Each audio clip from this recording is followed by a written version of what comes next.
Good afternoon and welcome to another edition of Doctor to Doctor in the chat room. I am your host, Dr. Rhonda Shaw, and I am so happy to have you guys back with me yet another Saturday to share in relevant topics that impact our communities and our world. And as I always say to you as we begin the show, please use those necessary precautions to stay safe, as in wearing your mask and physically distancing yourselves and not congregating in large crowds and making sure that you get tested for COVID. And if you don't know where to go to get tested, you can just simply contact your local health department and they can steer you in the right direction of where you need to go to get tested. Before I move forward today, I just want to take a moment to just say salute. I want to salute my aunt slash my mommy, my queen. I call her my aunt Ovella Jordan, who has transitioned from this world.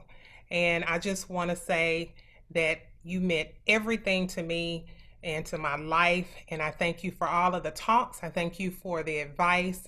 I thank you for nurturing me. And most of all, I thank you for loving me without any questions asked. And I say to my uncle, Sam, and to all of her children, my cousins, Donnie and Ronnie and Glendora and Tawana and Marcus, all the grandchildren, and to my father, her real baby, and to her sister, my Aunt Desiree, Peggy. I am praying continuously for our family, and we want to keep everybody lifted during these times because these are tough, tough times for all of us. And so I say to my family, let's keep our heads up and let's just keep God at the forefront, and things will work out just fine. I'm so happy. I'm so happy to have my special guest today, Dr. Harris. Dr. Nikki Harris is with me today, and we are going to talk about her book. I am so proud of her. She has a book, The Power of Process. Did I get that title right, Dr. Harris? Yes, you did. And Yes, you did. she is Yes, you going to did. tell us, we're going to talk about this book, but before we talk about this book, we want to go behind the scenes and just hear a little bit about who Dr. Nikki Harris is. And I want you to just tell our listening audience who you are and give us a little bit of your background. How about that? Um, I would love to do that. So I'll first start out by saying now, Nikki is my brand name. It is my family name. It is the name that signifies who I am. Now, as my father would say, there is another name that is on your birth certificate. And so that name is Dominique. And Yes. so we decided to go by Nikki Harris because that is what makes me the family person. And everybody that knows me and everybody's a part of my life, they call me Nikki. Uh-huh. And so since I want the world to be a part of my life, we decided to go by Nikki Harris. So I have been an educator for almost 25 years. I have taught everything from preschool to graduate school. And I absolutely love teaching. It is the thing that I would do without getting paid, which I have done. And so that's how you know something that you love. I have been married for 20 years. I have two children, one college freshman and one high school sophomore. So I am almost an empty nester. I'm excited about that. Of course, the pandemic, kept my daughter here, but I was glad that she's here. We still get more time together. And I am also a ministry leader. And I'll tell everybody this, my husband is a pastor. So I have been in ministry with my husband for 20 years. So Wow. I literally married into ministry. That's really the gist of my story. And I absolutely love the opportunities that I've been afforded over these years, over these 20 years in both education and in ministry. It has made me who I am. Yeah. And it is really the hallmark of why I wrote this book. And so funny thing about that is when people ask me who I am, I said, well, I wear a lot of hats. So it just depends on which day you ask the question and what time of day you ask the question will Uh-huh. determine the answer that I give you. Yeah.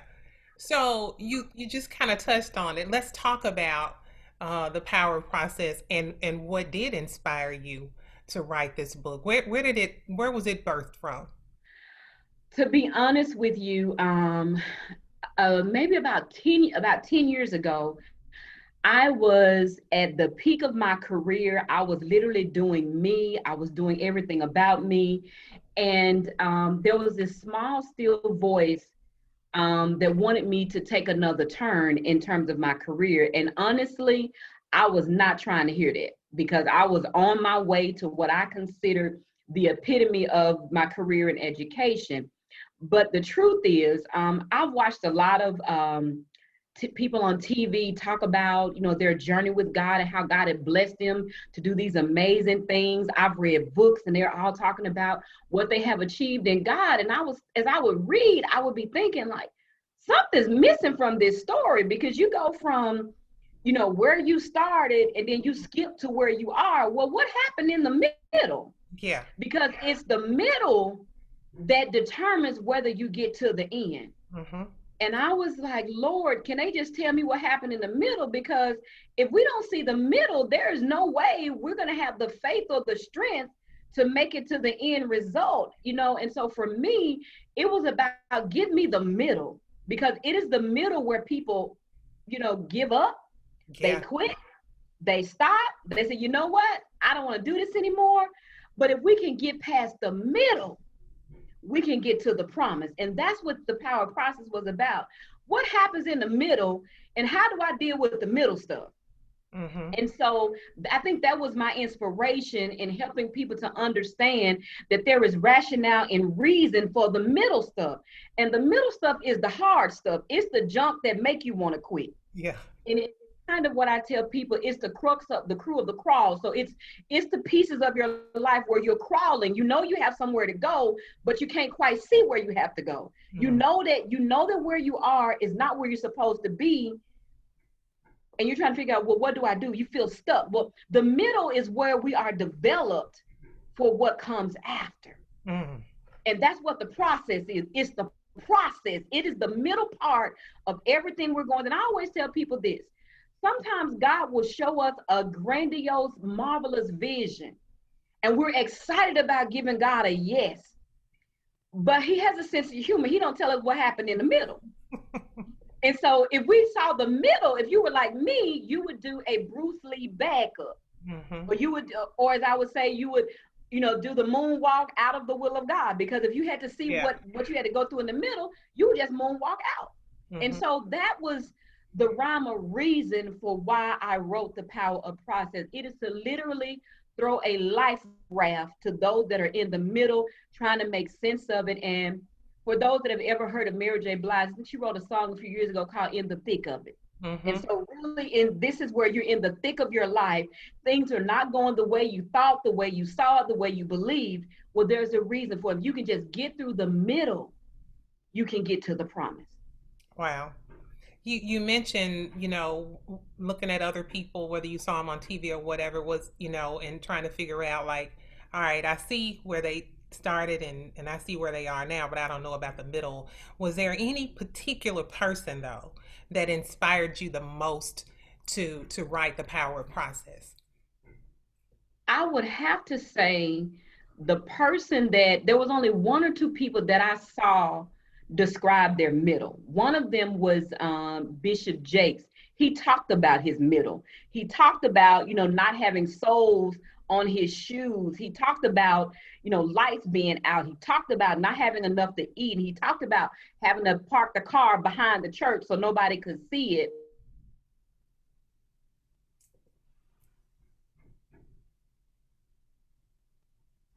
It's that prepares you for next.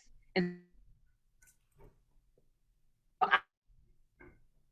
person that inspired me the most, or the two people, were my children, because I wanted them to know that it doesn't matter how you start, it's how you finish. So that means not giving up in the middle of it when it's hard, when you don't want to do it, when you want to quit, when you want to say, I'm done. It was for them to know, look, just one more step. Just don't quit yet. It's not over yet. And so it was for them so that they would have a roadmap. Yeah. They would have a roadmap to make sure they fulfill their destiny. Yeah, and do you, I mean, just thinking about the writing process, there are probably so many people that have a desire, to put pen to paper and probably just don't know where to start. Do you even have any advice for those people that may want to put their story, on paper? So I would definitely say this. Let me say this first, and I'll go into that. I literally had to live every one of these chapters. That's why it took me 10 years to write it. Mm, And I would say you write Toni Morrison made a quote one time. She said, you write the stories or that you want to read. And so if you have a story that's burning in your heart, you just begin. And like anything, there's a process to writing. I'm an educator by trade. And so I actually had to teach the writing process. So you have to go through the pre-writing, the editing, the publishing, you go through all of these stages, but it's your voice. And it's whether or not you are willing to bleed on the pages and give other people insight into you. So mm-hmm, if that's something you want to do, it as Nike would say, just do it. mm-hmm, Just do it. And the things that I've seen people write, anybody can write a story. So let me just say it that way. If you have a story that you want to tell your story. Your voice matters. So whether you're writing a memoir, whether you're writing a book of poetry, a cookbook, your writing matters because somebody's going to read what you wrote. mm-hmm. So you said this was like a 10-year process. So did it energize you or did it exhaust you? Ooh, I think it depends on which season I was in. So I tell people there were 3 chapters in the book that I thought was going to be the death of me. Mm-hmm. Because it seemed like it was so difficult to write. And it seemed like I didn't have the grace to write it at the time.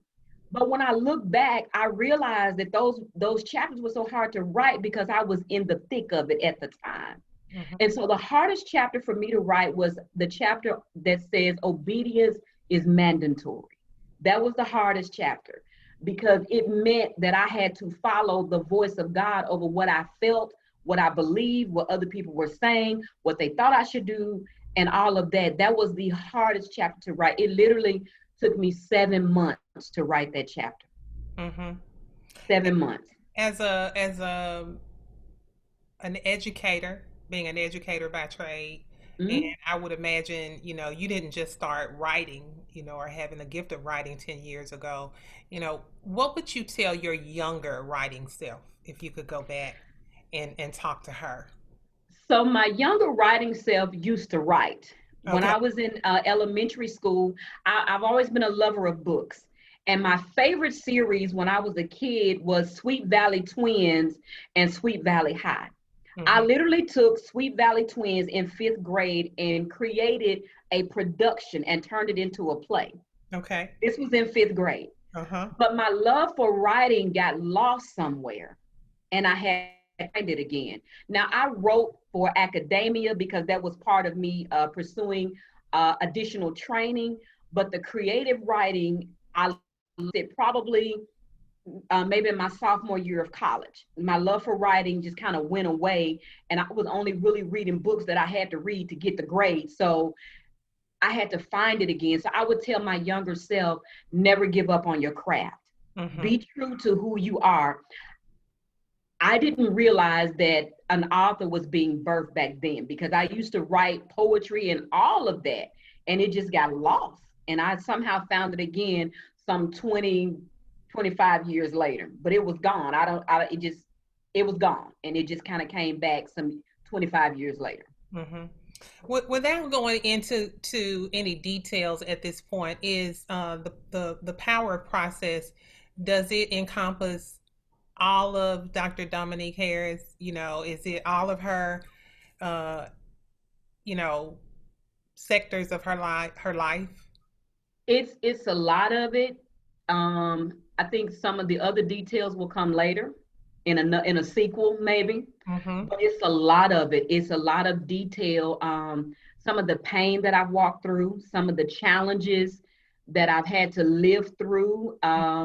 One of the things that I talk about a great deal is dealing with rejection and dealing with having my name slandered and having to deal with what I want to use the term spiritual abuse. That was a really great part of this story because it really opened it was a segue into really learning the God of the Bible. Mm-hmm. So I think for me, that's a lot of the story there that really sparked this on, because I was a person that played things safe. I Mm. would do just, do enough to say, we're in the will of God, but I wouldn't risk anything. I would not go deep into what I call dangerous surrender. I would kind of stay on the sidelines. I wouldn't be that person that was radical for God. That wasn't me. But the power of process made me radical. It made me step into a realm that I didn't even know was possible. Mm. So I would say this book is a lot of my story. But I think the gory, what it said, the tell all, that book has not come yet. It's Mm-hmm. coming, but it hasn't come yet. So 10 years, how many hours, I mean, out of the day, or how many hours out of your week did you spend writing? And are you still writing? Okay, yes. So when I started writing this book, my son was 4 and my daughter was 8. So I had small children at the time. I was working full time. I was working on my PhD. So I had to find time to write when I could, Mm-hmm. whether that was early mornings or late at night. Those were the best times to write for me. Mm-hmm. Maybe 3 to 4 hours a week I could get into writing. And sometimes I went months without writing because I couldn't find the flow. I didn't hear my voice at that time. And then I was so deep in process, I didn't want to write. Mm-hmm. I was just like, forget it. We're not gonna write this book. Just don't even worry about it. So all of those things happened. This was an emotional process for me. I would consider it literally being a birth. It was a birthing. It's like going through childbirth when you're carrying a baby and you get to the labor part and you're pushing. That's what this was about. Mm-hmm. So there were times where I didn't write at all, where I wanted to stop pushing. To your point, yes, I'm still writing. I currently write for Urban Ministries International.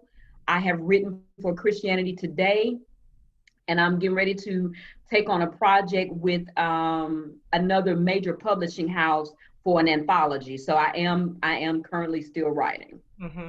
So you experienced writer's block, and I mean, and it would last for how long most of the time? Months, sometimes months, Wow. sometimes months. Okay. And I did get frustrated when, sometimes when you look around and see people, they're pushing out books like, I'm like, how are they doing that? Because Mm-hmm. some parts of the process really took me a long time to get it down. And we won't even talk about the revisions. We won't talk about the rejection letters that I got from major publishing houses. We won't talk about my journey with traditional literary agents over these 10 years. We have been through it. And even now, while now there is more a sensitivity to writers of color, it wasn't that way 10 years ago. Mm. When you would go to the writing conferences, you would look around, of 200 or 300 people, there were maybe 10 or 12 people of color. So things have changed over these 10 years. I'm excited to know that now they do have a few conferences geared towards writers of color. So this has been writing has been a process, and being part of the Christian literary world has been very different. Mm-hmm. How long has the Power Process been on the market, and where can we find it? The power process has been on the market for almost 30 days, Okay. almost 30 days. And you can find it on Amazon, www.amazon.com under Dr. Nikki Harris. I'm going to show you a picture of it so you'll know it when you see it. And we have to talk about these process wheels on here and these wheels on fire. So this is the book that you'll see when you look up the power of process. Okay. So I want to hear more about the book itself. I want to talk Okay. about that. Let's talk about that when we after we come back from break. To Doctor will continue in a moment. And we're back on 94.7 FM, and we are talking to Dr. Nikki Harris about her wonderful book, The Power of Process. I want you to just kind of give us a dry run of The Power of Process, kind of take us through. So when we go to Amazon.com and order this book, we'll kind of have some idea of what we're getting in, what kind of read we're getting into. So first, before you even order the book, there is a book trailer that is on Amazon that you absolutely must look at. When you look at this book trailer, it's going to take you to a place. And it is going to kind of grab your attention and pull you in. Then you're going to want to read the book from the book trailer. I've heard some people that have purchased the book already say, I thought a movie was going to start. And Wow. so it kind of gives you an idea of this story. So basically, one of the questions that I ask readers in the book is, have you found yourself in a place that makes absolutely no sense to you? Mm-hmm. And to be quite frank with you, everybody in the entire world is in process right now. No doubt. Because of this, I call it a global process. Because of it, everybody is asking questions, Mm-hmm. questions, questions, questions. And for some, there are no answers. People are asking questions about, why did I lose my job? Why are people dying? What is the meaning of all of this? And then for some people, it's kind of it's a God factor for some. Some people are going to turn to God because of this. Some people may walk away because of this. So we are literally in process right now, the Yeah. entire world. Because one of the things that I saw is that it births purpose. Yes, Yeah. yes, yes.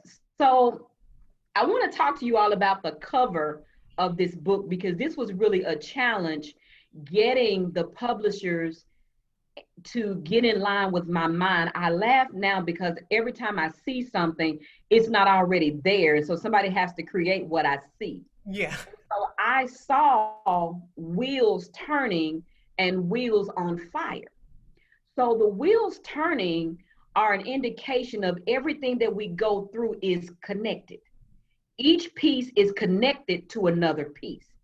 But process feels like fire because of what it takes away from you and then what is left. Because one thing we know about fire, fire burns off impurities. Fire is used to make metal pure.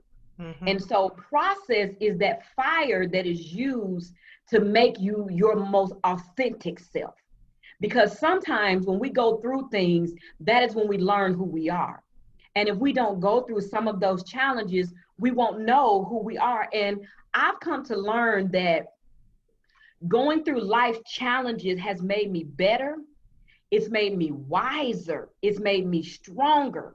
And we don't often know what we can do until we have to do it. Yeah. We don't know what we can manage until we have to manage. The things that we feared the most, when we're faced with them and we rise to the occasion, then we become fearless. So that's what this really is about. And that's why those wheels are so important, because everything in our life is connected. No events are isolated. Mm. Everything you go through, good, bad, ugly, very ugly, it's all connected. But it's how you handle the good, bad, the ugly, and the very ugly that determines the outcome. And so that's why this cover was so important to me, to have those wheels set on fire, because literally those processes that I've gone through in my life have burned off some things, Mm. things that I was carrying. Certain situations that you go through helps you to realize your worth sometimes. It helps you to decide what you can live with and what you will not live without. It Yeah. helps you to decide who's valuable to your life and who's really dead weight. So Mm. that's why we go through some of these processes, because we need to really learn our own worth. And every individual that has ever made it to planet Earth has a purpose. Mm-hmm. Your purpose was literally written before your father thought that your mother was amazing. Mm-hmm. Your purpose was already recorded. But it's those life cycles that we go through that is the discerner of who we are. Mm-hmm. And so this is why process is important. So in thinking about how we drafted the book, and the beginning of process is sort of, I coin it this way. It's kind of a getting in a get ready position. You get set, you get ready, and you're ready to go, but then you're in a waiting position. You're literally in a holding place. Mm. That holding place is preparing you for your next, because if you go too soon into your next, You may not have the character or the physical sustenance or even the mental faculty to be able to handle, because every one of us is destined for greatness, but you have to be prepared for the greatness that you're destined for. Mm-hmm. Think about this, and I like to coin it this way. Your waiting period is where we get transformed for our purpose and our destiny. Many years ago, I had to have a total knee replacement because I had had so many injuries to this knee. And when I went to physical therapy, the physical therapist said to me, Miss Harris, I need you to get on this bike. And I said, I'm not going to do that. And so the therapist and I, we went back and forth about this bike. I was thinking about how much pain I was already in and realizing that this pedal on this bike was going to hurt me more. Mm-hmm.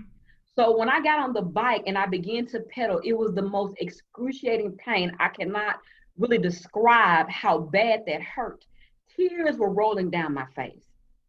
And the small, still voice said to me, this is what transformation feels like. We tell people that just go ahead and transform. Transformation is painful. Mm-hmm. If you think about when they recreate a building, they bulldoze it down and start again. So real transformation means something old has to be torn down and taken away for something new to begin. And that's what process does. It gets rid of the old things so something new can begin. And your purpose is the something new that you've never experienced before. So in thinking about this process, I literally wrote 11 chapters. And I would say two of my favorites, one is the one on obedience and the one on forgiving God. Mm-hmm. And I say that because a lot of times we struggle with doing the things that we know to do. And we know it's right to do, but it's not popular to do. Mm-hmm. And it's in the unpopularity that we see the greatness of ourselves, and the greatness of God is in doing the thing that's not popular and the thing that's uncomfortable. That's where, to me, that's where your true identity comes in. That's what sets you apart from everybody else. And as long as we try to fit in with the crowd, we're never going to make it to purpose. We've got to be willing to be singular. We've got to be willing to be authentic. And everybody's path of authenticity is different. Mm-hmm. And so I think that's the reason why that particular chapter is the most important to me. And then the one on forgiving God. I start that chapter out by saying, if you talk to a lot of people sometimes and you really get to the core of them, whether they are Christian people or whether they are agnostic or whether they are even atheists, but if you go to the core of it, some of them are really, really mad at God. Yeah. I mean, when I say mad, I mean really mad. Mm-hmm. And that anger comes from what happened in their life, what didn't happen in their life, and they're trying to make, when you can't make sense of it, most people's only response is anger, or to just completely shut off from what they believe to be true. And so this helps people to begin the process of letting go. Yeah. Because you can't go on with your life if you harbor unforgiveness and anger and rage. And so it really helps people to begin to forgive themselves, one, and be able to forgive God, who some people think is in control of everything. Mm-hmm. And to begin that process. And when you do that, your vision tends to clear up. You're able to see things clearer. You're able to hear better. You're able to do the things that you were really created to do. When you don't have clarity, you can't really do anything. So really, forgiveness opens up clarity. So that chapter is really about forgiveness. There are other chapters in the book, and so I'll get the book so I can kind of make it make sense right now, so I can talk about it in About the sequential. pain, when you were mentioning the pain, that reminded me of, I had the quarantine 15, they call it, Oh, sitting wow.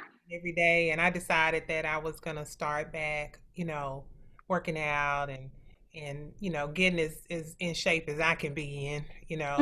My son is the chiseled, always exercising and whatever, and I was so sore, and I was just like, I'm just not gonna make it because I can barely walk. And I Exactly. called him one day or I may have texted him and I said, I'm so sore. What can I do? Like, what can I do? I really want to, continue on. He said, you have to go for a run. I was like, look, I can't walk. Can't even move. So I'm not sure how I'm gonna manage a run, but honest to goodness, when I pushed through the pain, when I pushed through that pain and came out on the other side, I've not looked back. I've not looked back. I roll out of bed every day and I do my prayer, meditation, or whatever, and I go right on into my exercise. I haven't had to to deal with the soreness or anything because I kept moving, I kept going. But like you said, we really don't want to have to deal with the process and the pain. And I'm so glad you brought that up because I do talk a lot about pain in the book. And there's one section where I talk about pain is an indication that something needs attention. A Mm, lot of times we go to the doctor because something is hurting, something doesn't feel right, something is out of place or position. Well, process often lets us know that something is out of position, something is not right, something is not in the place that it needs to be in. And I think that God uses pain to get our attention sometimes. mm, Because for most people, they'll just keep going right on until something happens to make them shift. mm-hmm. One of the things that I've learned is the times where I can hear the most clear is when I'm the most still. And for me, because of the type of person I am, I'm always moving and busy and doing Yeah. and so when I've had challenges, physical challenges in my life, that's when I got the most still. Mm-hmm. And that's when I could hear the most clear. And so a lot of writing came out of going through healing from different illnesses that I may have had. I talk about that too in the book of going through severe pain or chronic pain and what lessons I learned from that and how to just make it through dealing with chronic pain and dealing with tragedy and different things of those, because sometimes people get stuck when tragedy happens. They get stuck when they're in a situation, particularly in their body. If they get a cancer diagnosis, we get stuck and then we can't move past that and begin to live, because cancer is not a death sentence. It's No. really not. Yeah. But if you don't realize that it's part of your process, you'll die before you get a chance to get to the place of being healed. Mm, And so that's why process is so important. And that's one of the reasons why I talk about pain and I talk about the importance of how you think about things, the importance of what you hear and what you listen to. Because even in process, if you listen to the wrong thing, you won't make it to destiny. You won't make it to purpose, because the things that we hear can contaminate what we need to hear. Does that make sense? absolutely. Because sometimes when we're in our process or we're being developed, if we don't have the right people around us talking and encouraging, and if they're negative, they can't see what you see, and you don't need to listen to them because they don't know where you're going. And the reason that a lot of people don't make it to their purpose is because the things that they let get in their ears hinders what they need to do. And so I talk in the book about hearing God speak, and hearing God speak above the chatter, being able to shut down the voices of your family tradition, being able to shut down, religious schools of thought, being able to shut down fear and doubt. Until you can shut those things down, you can't really hear as clear as you need to hear. And we learn what our purpose is from listening to God, because he made us. And a lot of times we think we know who we are, but we don't always know until we get the creator to tell us who we are. And Yeah. so it's really hard to hear when you have so many voices that are talking. I don't mean in the sense of being a schizophrenic, but I mean in the sense of having so many influences that are not healthy, that are not conducive to where you need to go. Yeah. And so I think for me, that was really difficult because I really cared about what people thought. And so this this book, or I talk about the process, literally stripping and shedding the need to be accepted. because as long as you need to be accepted, you won't live out your destiny. Hmm.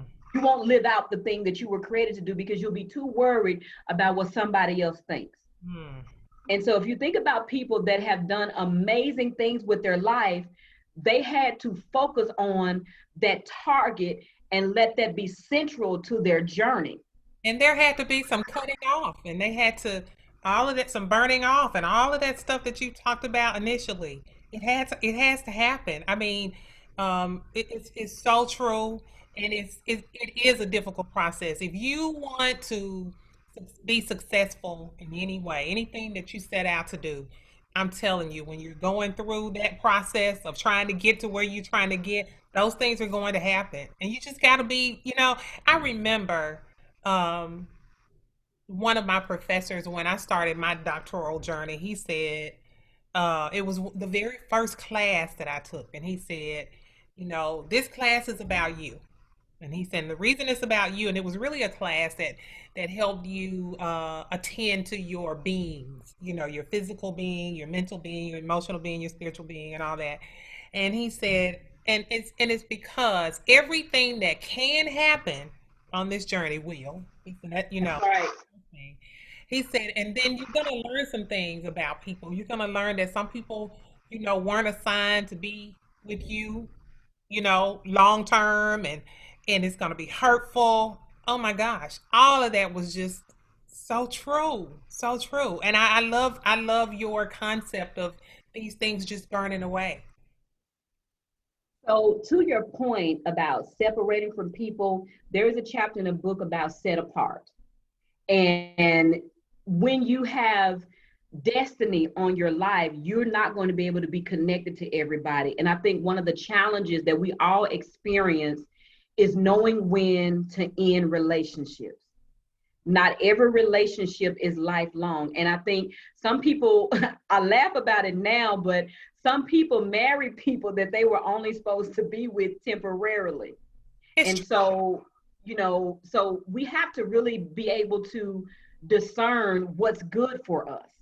And I think process helped me discern what was good for me and what was not good for me. And that same Because a lot of professor called times that when we have the necessary. need to be accepted, we fear rejection, we'll engage in toxic relationships and toxic behaviors just trying to feel loved. And so I really talk about that separation and why it's so important that we be able to separate from things that have nothing to do with our destiny. And We so, have to be able to do that. And it's difficult. yeah, and that same professor called those necessary endings. Mm-hmm. Yeah, Mm-hmm. Mm-hmm. yeah, Mm-hmm. I agree. So I think that just going through so the power process lists about 9 different processes that you go through.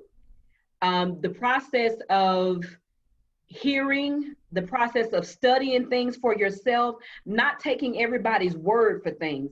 That's one of the reasons why we get into dangerous situations when we don't study for ourselves, when we don't check things out for ourselves.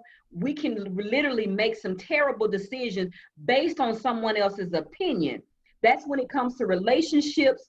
That's when it comes to religious beliefs, whatever it is, you got to make an informed decision.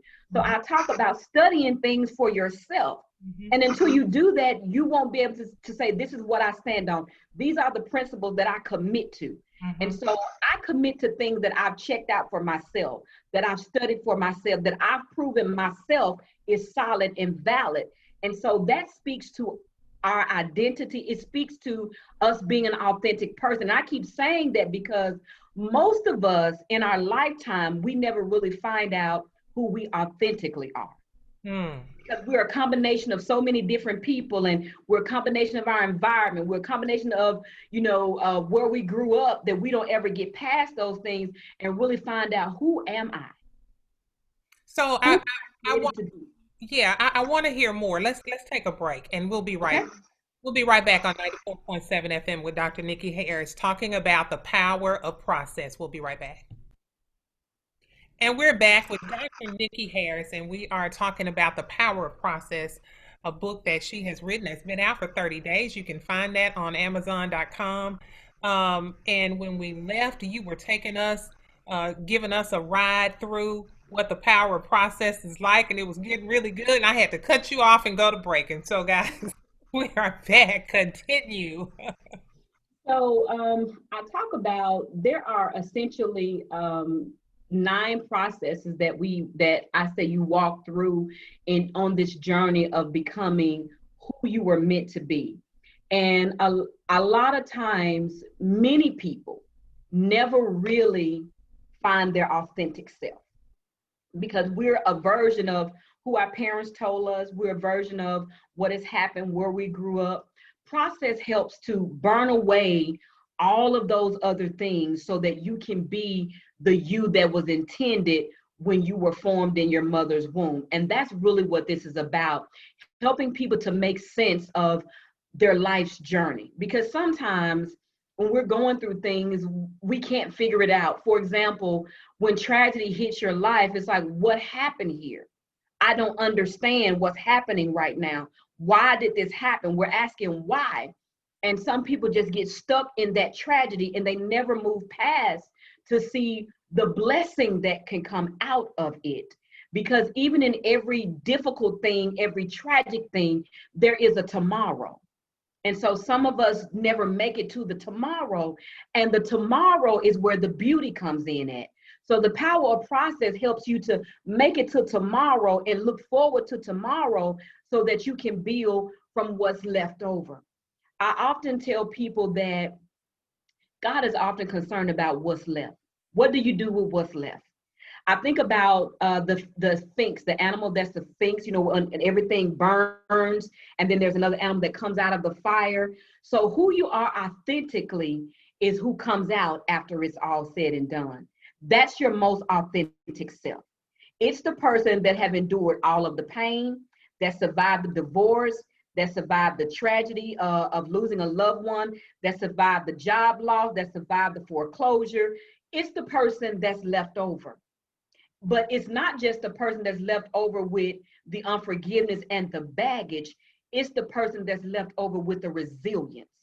And so I think that when we go through those difficult times, how you handle things in the process determines your resilience at the end of it. Because it gives no glory to your story if when it's over, you're angry or you're bitter. It gives no glory. It doesn't help anybody if there's nothing good that comes out of your story. So it helps people to be, since we're in Thanksgiving or Thanksgiving time, or we're thinking about, being in a time of Thanksgiving, the month of November, everybody's thinking about how can we give thanks? So I think that it helps you to remember to be thankful, to remember to, okay, this bad thing happened. I had to go through this, but this is what came out of it. So for me, what came out of the process was I became fearless. I became a risk taker. I was a scary person. I didn't want to do too much. Let's not do that. Now I will try almost anything.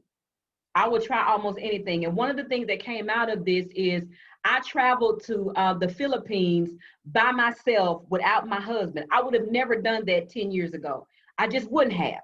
I've been able to go places that I didn't ever think I would be able to go, but process afforded me that opportunity. Process afforded me opportunities to be able to encourage people going through very difficult seasons and not just say, I understand what you're going through, but having really walked out what they went through, then it gives someone hope. Because a lot of times when we're going through things, we don't want to hear what someone has to say that doesn't understand. It's like somebody having a baby. You having a baby, but somebody that doesn't have a baby is trying to tell you how you feel. And you're kind of like, what do you know? You don't know anything. Yeah. What process does, it makes you an expert in what you went through.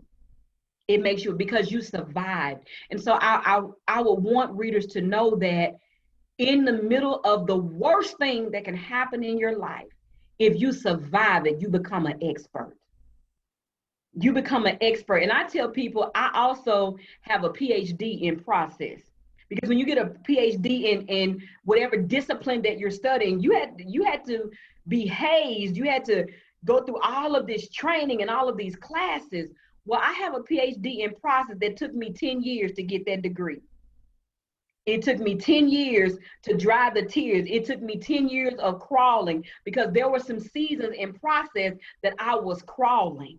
I was barely making it, but I didn't know that it was going to bless somebody's life later. So when So you talk every about the blessings, on the other side, is that where you're reconciling with the pain? yes, yes. Think about it in these terms, because I actually talk about that in the book. I give this example. When a woman goes into labor, and I always tell people, my mother used to describe labor as taking your bottom lip, pull it over the top of your head, and staple it to a concrete ground. So I was mortified about having children. And now she was pretty close about what the pain feel like. She was pretty close. But the thing is, when you're at the heat of delivery and you're about to give birth, it is probably one of the most painful things you can do. But when the baby is born, you forget about all of the pain you felt. And so the same is true with process. When you see why you went through all of that, it makes it seem it's worth it. It's painful now, but if you birth it and make it through it, it's going to be worth it. And everybody that I've ever talked to that has ever achieved greatness, they talked about when they were in it, they didn't see what was coming out of it. So when you come out of process and you're able, as you said, to reconcile with your pain, with your loss, with your grief, when you can reconcile that and then you can make it make sense, not only to you, but others around you, that is when your purpose has been fulfilled. Because everything we go through has a purpose, everything. So actually, I didn't say it. You said it, is what you said. Oh, And you also said then we get to exchange our sorrow for praise. yes, yes, yes. So when I think about writing this book, I must say this. When I finished this book, when I actually finished and everything was over and they said you are now a published author, I cried for days. Hmm. And I cried for days because I think I was releasing everything I had carried for 10 years. I was releasing all that I had gone through.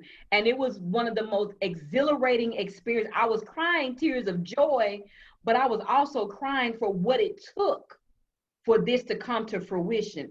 So for me, this was really like giving birth to a third child, to be honest with you, because it was a testament to what I experienced. In each one of these chapters, I experienced it completely and totally. So being set apart, I had to be separated from people that I loved. I had to sever some relationships and I had to grieve the loss of those relationships. Even down to hearing God speak. I had to cut off some of the voices of things that I heard and who people said I was, and even who I thought I was. I had to put that aside and be open to the new person that was emerging from all of this. So I think that when we're able to reconcile, and we have to be willing to let the new emerge. And a lot of times that's the reason that we're not able to embrace after the reconciliation, is because we don't make room for what's new. Mm. We have to make room for the new thing. We have to live, when you move into a new house, and if you take all of your old furniture and you try to put new furniture in the same place as the old furniture, it's going to be crowded. And so you have to make room for new things. And when you go through process, that means something new is coming. The sheer reason that you're in process is because something new is coming. So let's talk about purpose for a moment. Okay. Um, in terms of purpose, I get the process and all of that, but you've gone through this process. Are you walking in your purpose? Have you found your purpose? If so, would you share some of our purpose? And then I want to talk to you about a particular chapter after you answer. I would definitely say I am walking in purpose. I would definitely say I am a person that I never knew I could be. I am definitely doing things that I never saw that I would do. And just a funny story to that. I grew up as a pastor's daughter. So I literally did not want anything to do with what's going on in my life right now. So I would definitely say that I'm walking in purpose. I have the courage to be authentic in my voice. I have the courage to be who I am and not apologize. So in walking in my purpose, I'm unapologetically me. There was a season in my life where where I always apologized for being me. If someone was offended, not that I did it intentionally, but if it was just me being me and they were offended, I was a people pleaser. Let me just say it that way. I was a people pleaser. And so I think that this process has allowed me to no longer be a people pleaser, but to really be who I was created to be. And I'm really beginning to enjoy that. Okay. There's one chapter in particular, study for yourself. Tell me where that came from. Talk about that a little bit. So the studying for myself was born out of me being rescued from a Christian cult and me being and God literally throwing a life raft to get us out. And if you do any research, there are cults that exist in every denomination that you can think of. They exist. And with that being said, how do you identify a cult? Let me just give you some key identifiers. Number one, you can't do anything without the cult leaders' permission. That's first. Number two, you're taught not to think for yourself. You're taught to listen to you're taught to engage in what I call groupthink. So you're not even allowed to have your own thoughts. And God gave each of us our own mind. And so we're supposed to use our own mental faculties to make decisions. And then the third thing is that when one person begins to think differently or move differently, the entire group turns on you. Okay. And so, what I will say to you is, as I was developing and growing in this, now I got to be honest, my husband really was the catalyst to get us rescued, to get us out of it. My husband was the catalyst. My husband is a very deep thinker. And so, as he was thinking deeply, some things started not to sit well with him. And so, as a result of that, that brought on these extra thought processes. So, as we kind of get through it, um, as we trickle through the process. So I think for me, what started it is somebody that I love and respect decided to make a different decision. When they made this different decision, the entire assembly turned on them. And that's when I started saying, something is wrong with this. Does that make sense? Something is wrong with this picture.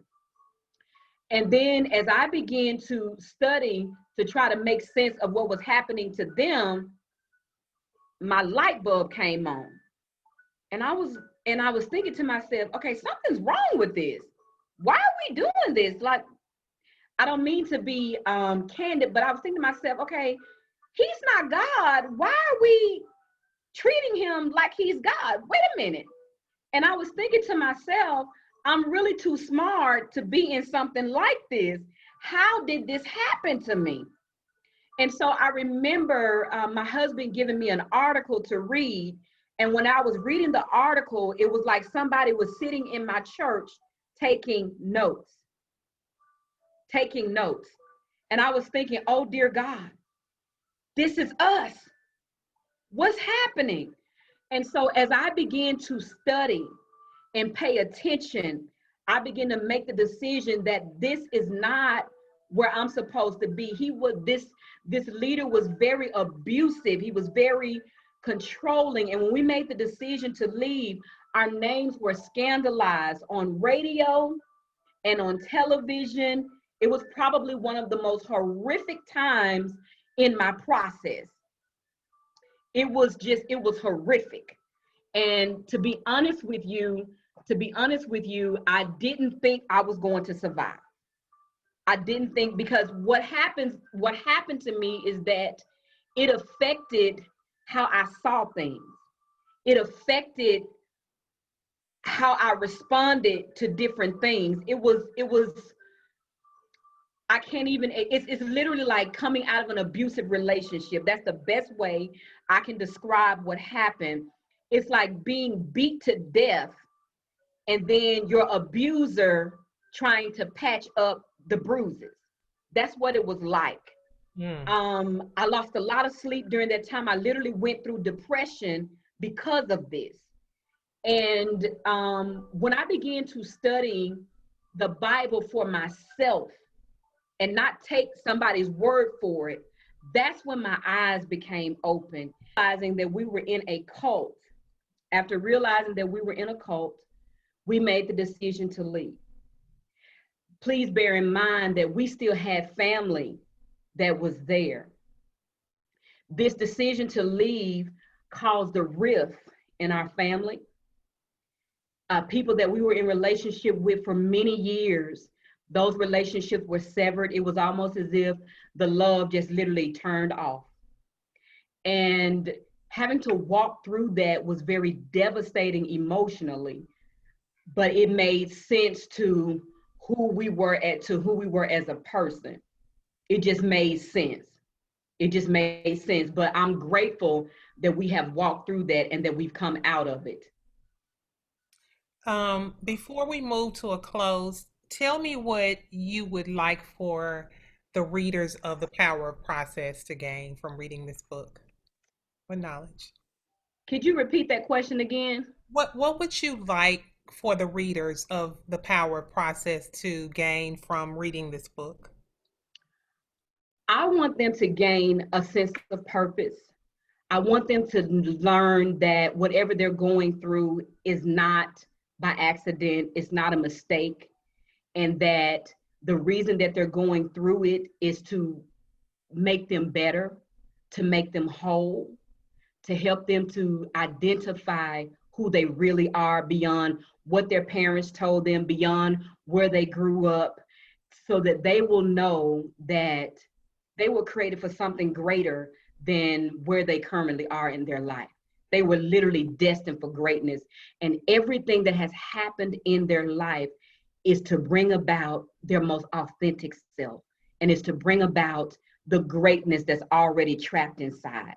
Because I've come to learn that it's the hard things that crack the shell for the greatness that's inside. So everything painful that you have gone through, it has a purpose. It wasn't a mistake. It wasn't an accident. It was literally intentional for you to become the best you. We thank you so much for going through the process. We thank you for writing The Power of Process. We thank you for sharing your greatness with us. And we hope to have you back again. I want everybody to go to Amazon.com, and get The Power of Process by Dr. Nikki Harris. The Power of Process by Dr. Nikki Harris. You can find that on Amazon.com. Again, I say to you guys, thank you so much for joining me yet another Saturday. I thank you for coming back every Saturday and being so loyal as listeners to Doctor to Doctor in the chat room. And again, to my auntie, Mommy Ovella, rest in heaven. I love you so much. We'll see you guys next Saturday at the same time on 94.7 FM.